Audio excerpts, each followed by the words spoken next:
بسم اللہ الرحمن الرحیم۔ السلام علیکم ورحمۃ اللہ وبرکاتہ my dear brothers and sisters. آج ہم لوگ اسی ٹاپک کو کنٹینیو کریں گے جو ہم نے لاسٹ ایپیسوڈ میں ڈسکس کیا تھا، اور وہ ہے گناہوں کے اثرات۔ میں آج کی بات کا آغاز کروں گا نبی کریم صلی اللہ علیہ وسلم کی ایک حدیث سے جو کہ صحیح بخاری میں پائی جاتی ہے، جو کہ بڑی خوفناک حدیث ہے۔ خوفناک اس لیے کہہ رہا ہوں کیونکہ اس حدیث میں آخرت کے، قیامت کے کچھ مناظر کا ذکر ہوا ہے۔ نبی کریم صلی اللہ علیہ وسلم ایک جگہ سے گزرتے ہوئے آپ نے دیکھا کہ نبی کریم صلی اللہ علیہ وسلم کو خواب میں دو فرشتے جو ہیں وہ مختلف جگہوں سے گزارتے چلے گئے، اور آپ ان سے پوچھتے گئے کہ یہ کیا ہو رہا ہے، اور پھر انہوں نے ہر بار یہی کہا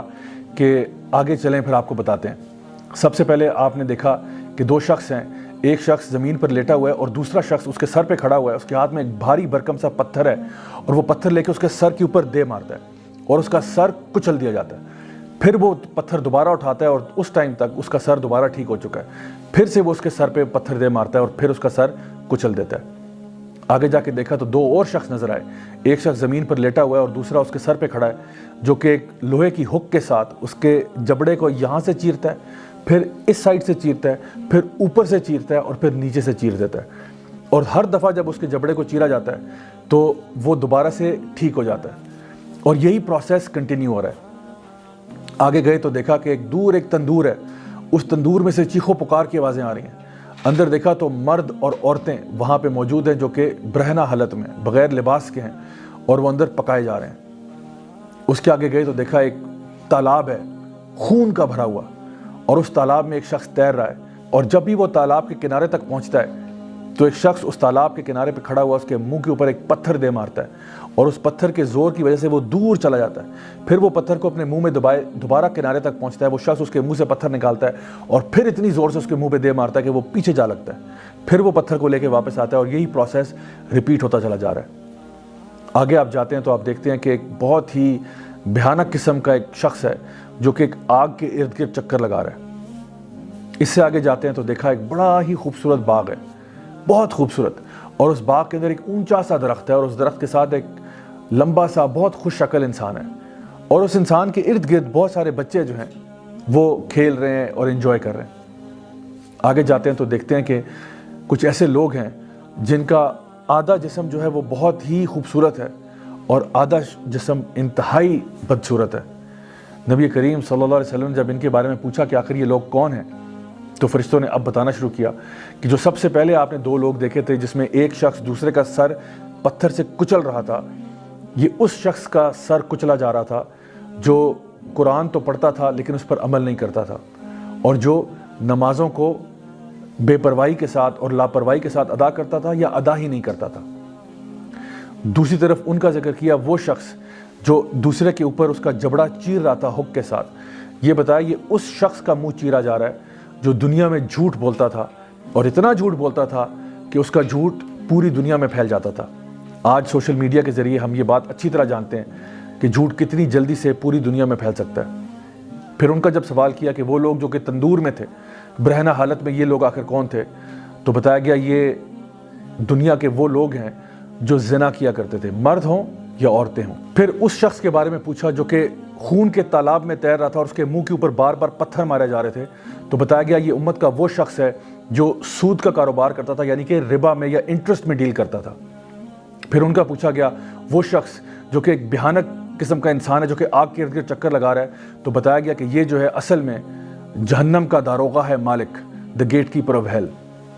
پھر پوچھا ان شخص کا وہ جو بہت خوش شکل تھے، ایک اونچے سے درخت کے ساتھ کھڑے ہوئے تھے اور ان کے ارد گرد بہت سارے بچے بھاگ دوڑ رہے تھے، تو بتایا گیا کہ یہ اصل میں ابراہیم علیہ السلام ہے، اور ان کے ارد گرد وہ سارے بچے ہیں جو کہ بالغ ہونے سے پہلے ہی فوت ہو گئے، یعنی کہ فطرت کے اوپر فوت ہو گئے۔ پھر آگے جا کے وہ لوگ جو کہ آدھے خوبصورت ہیں اور آدھے خوبصورت نہیں ہیں، یہ وہ لوگ ہیں جو دنیا میں اچھے کام بھی کرتے تھے اور اسی کے برابر برے کام بھی کرتے تھے۔ تو پھر ان لوگوں کو کہا جائے گا کہ حوض کوثر میں جا کے ڈوب کے ایک دفعہ آ جائیں، اور پھر جب وہ وہاں سے آئیں گے تو پھر ان کے پورے جسم جو ہے وہ صاف ستھرے ہو چکے ہوں گے اور وہ خوش عقل ہو جائیں گے۔ My dear brothers and sisters, یہ حدیث میں نے آپ کو اس لیے سنائی ہے تاکہ ہمیں سمجھ میں آ جائے کہ جو بھی ہم دنیا میں اعمال کر رہے ہوتے ہیں، ایسا نہیں ہوتا کہ ان کا کوئی حساب کتاب نہیں ہوگا۔ جس قسم کا عمل انسان نے دنیا میں کیا ہوتا ہے، ہو سکتا ہے کہ اس کی سزا اس کو دنیا میں مل جائے، اور ہو سکتا ہے کہ دنیا کے علاوہ آخرت میں بھی مل جائے۔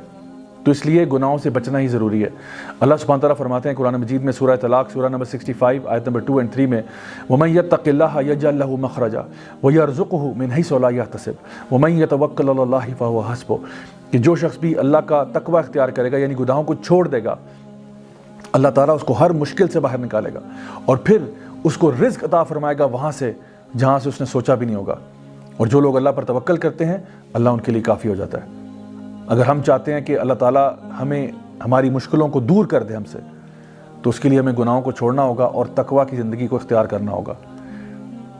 My dear brothers and sisters, اکثر لوگ جب گناہوں کو چھوڑنے کی بات آتی ہے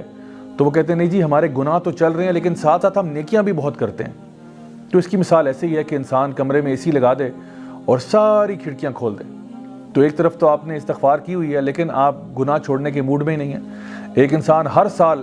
حج بھی کرتا ہے، عمرہ کرتا ہے، صدقہ بھی کرتا ہے، لیکن حرام بزنس بند نہیں کر رہا، حرام کاروبار ختم نہیں کر رہا، حرام کام ختم نہیں کر رہا، تو آخر پھر اس بندے کی بخشش اور مغفرت کیسے ہوگی؟ اصل کام یہ ہے کہ سب سے پہلے گناہوں کو چھوڑیں، اس کے بعد جتنے نیک اعمال کرنا چاہتے ہیں آپ ضرور کریں، لیکن گناہوں کو چھوڑنا بہت ضروری ہے۔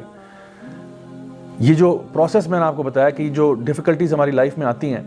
ان کی وجہ سے ہمارے گناہ جھڑ جاتے ہیں۔ نبی کریم صلی اللہ علیہ وسلم نے فرمایا کہ تمہیں جو ایک کانٹا بھی چبھتا ہے اس کانٹے کے چبھنے سے بھی تمہارے گناہ جھڑ جاتے ہیں۔ اسی طرح سے جب ہم کسی بیمار کو ملنے کے لیے جاتے ہیں تو بیماری کی حالت میں بھی انسان کے گناہ جو ہیں وہ دھل رہے ہوتے ہیں۔ ہمیں کہا گیا کہ اس کو کہا کرو لا بأس طہور انشاءاللہ، کہ فکر نہ کرو انشاءاللہ یہ تمہارے طہارت کا ذریعہ بنے گی، تمہارے پیوریفیکیشن کا ذریعہ بنے گی۔ اللہ سبحانہ تعالیٰ فرماتے ہیں قرآن مجید میں قل یا عبادی الذین اسرفوا علی انفسہم لا تقنطوا من رحمت اللہ ان اللہ یغفر الذنوب جميعا، کہ اے میرے بندو جنہوں نے اپنی ذات کے ساتھ ظلم کیا ہوا ہے گناہ کر کر کے، اللہ تعالیٰ کی مغفرت سے مایوس نہیں ہونا۔ کیوں مایوس نہیں ہونا؟ ان اللہ یغفر الذنوب جميعا، یقیناً اللہ تعالیٰ تمہارے تمام گناہوں کو معاف کر سکتا ہے، تمام گناہ۔ جی ہاں،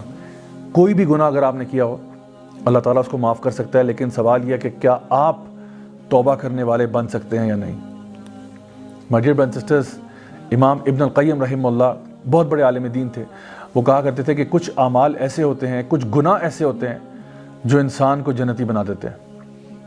ویسے تو بظاہری طور پہ بڑی حیرت کی بات لگتی ہے کہ گناہ انسان کو جنتی کیسے بنا دیتا ہے، تو انہوں نے اس کو سمجھایا کہ ایسا ہوتا ہے کہ کبھی کبھار انسان گناہ کرتا ہے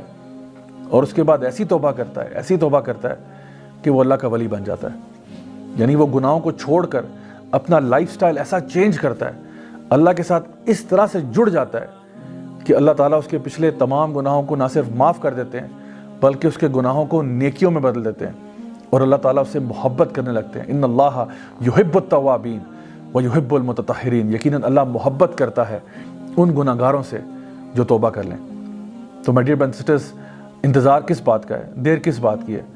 جب تک ہماری سانس میں سانس ہے آئیے ہم فیصلہ کریں کہ انشاءاللہ ہم سے جو بھی غلطیاں ہوئیں، کوتاہیاں ہوئیں، ہم اللہ تعالیٰ سے گڑ گڑا کے معافی مانگیں گے تاکہ اللہ تعالیٰ ہماری تمام غلطیاں، کوتاہیاں، گناہوں کو معاف کرے، اللہ تعالیٰ ہم سے راضی ہو جائے اور اللہ تعالیٰ ہمیں اپنے نیک بندوں میں شامل کرے، اپنے انبیاء، صدیقین، شہداء، صالحین میں، اور انشاءاللہ ہمیں جنت الفردوس میں اعلیٰ مقام نصیب فرمائے۔